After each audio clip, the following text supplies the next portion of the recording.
Jika teman-teman Cards punya write keluhan protect switch seperti is set to lock. yang tampak pada layar ini, yaitu memori tidak kebaca, jangan buru-buru untuk di format atau dibawa ke tempat servis. Alangkah baiknya kita keluarkan dulu, kita matikan, kita keluarkan dulu cardnya.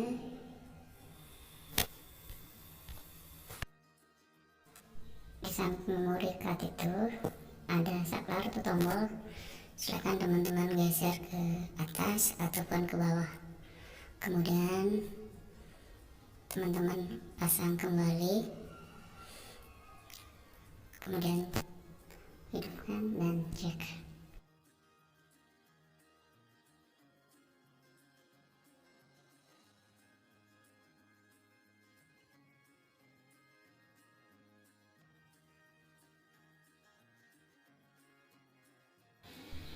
Kamera siap digunakan.